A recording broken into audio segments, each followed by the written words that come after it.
ரசகுல்லா செய்கிறதுக்கு தேவையான பொருட்கள்: பால், எலுமிச்சங்காய், சர்க்கரை.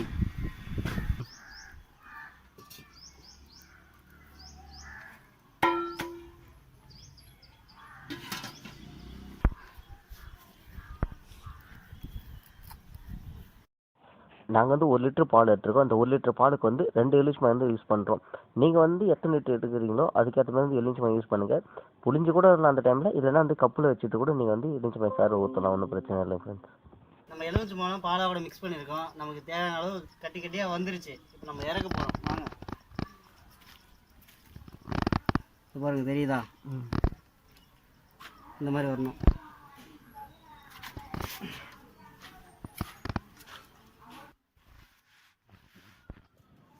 நம்ம இந்த காய்ச்சின பாலை வந்து எடுத்து வடிகட்டும் போது அந்த தண்ணி புரிகிற அளவு ஒரு பாத்திரம் எடுத்துங்க.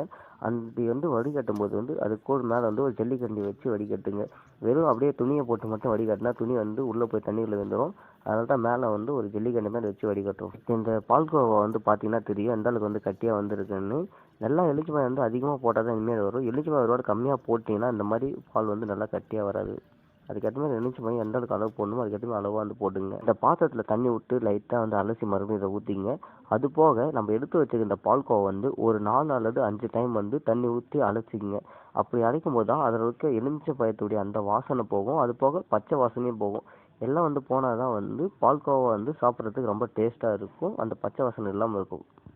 ஒரு 4 அல்லது 5 டைம் வந்து நல்லா அந்த பால் வந்து வாஷ் பண்ண உடனே அந்த துணியை வந்து நல்லா வந்து மொத்தமாக சுருட்டி எடுத்து நல்லா வந்து புளிஞ்சிங்க. நல்லா புளிஞ்சும் போது தான் அது இருக்க தண்ணி வந்து எல்லாமே சுத்தமாக வந்து போகும். இப்போ வந்து பார்த்தீங்கன்னா நல்லா புளிஞ்சு தான் எடுத்திருக்கோம். நல்லா புளிஞ்சு எடுத்தாலும் வந்து ஈரத்தன்மை இருக்குது. இந்த ஈரத்தன்மையெல்லாம் நல்லா போகணும்னா எதனா இது மேலே வந்து வெயிட்டான பொருள் எதனா வச்சா போதும், ஈரத்தன்மை எல்லாம் போகும்.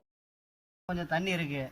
கொஞ்சம் இதுக்கு மேலே வந்து ஒரு மீடியமான வெயிட்டான பொருள் வச்சுன்னா கொஞ்சம் இருக்கிற தண்ணி வந்து உள்ளே போகிற மாதிரி. இப்போ பாருங்கள், நம்ம சாதனம் வடித்தட்டு அந்த மாதிரி இதில் வந்து வச்சு இந்த மாதிரி கொஞ்சம் வெயிட்டான பொருளை வச்சு கொஞ்சம் அமைக்கணும். அமைக்க வச்சா தண்ணியெல்லாம் வந்து உள்ளே போய் பாத்திரத்தில் போய் குண்டாவில் வந்து வீகிற மாதிரி. எவ்வளோ நேரம்? ஒரு 10 நிமிஷம் வச்சா போதும். அதுக்கடுத்து எடுத்து நம்ம செய்யலாம்.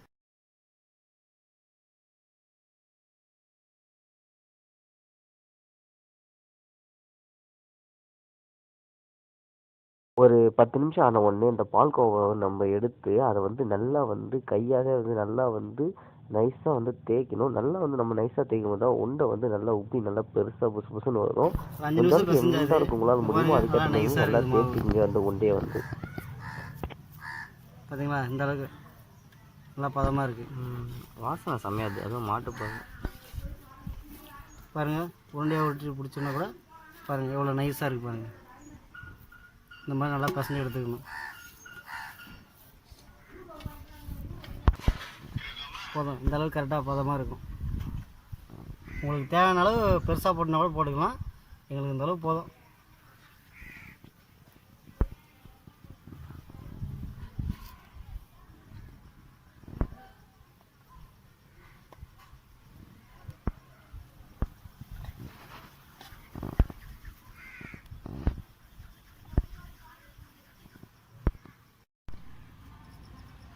ஒரு லிட்டர் பாலுக்கு 4 டம்ளர் தண்ணி.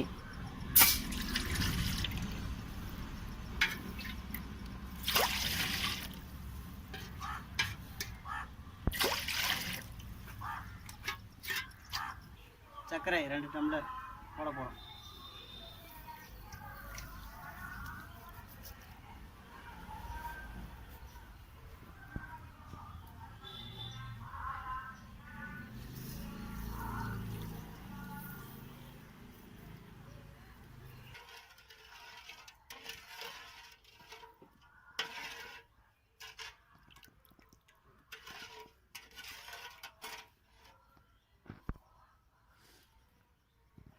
தண்ணி ஊற்றி சர்க்கரை போட்டு 2 நிமிஷம் ஆயிடுச்சு. நம்ம எடுத்து செஞ்சு வச்சுருந்த பால் உருண்டையை வந்து இதோட போட போகிறோம்.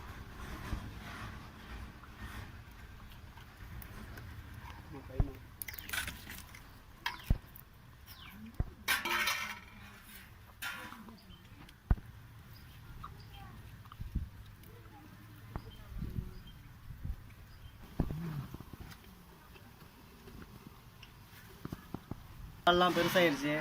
இப்போ இறக்குறதுக்கு பார்த்து ரெடி ஆயிடுச்சு. இறக்கி ஒரு 10 மணி நேரம் தட்டு போட்டு மூடி வைக்க போகிறோம். அதுக்கடுத்து சாப்பிட்டா தான் நல்லா டேஸ்ட்டாக இருக்கும்.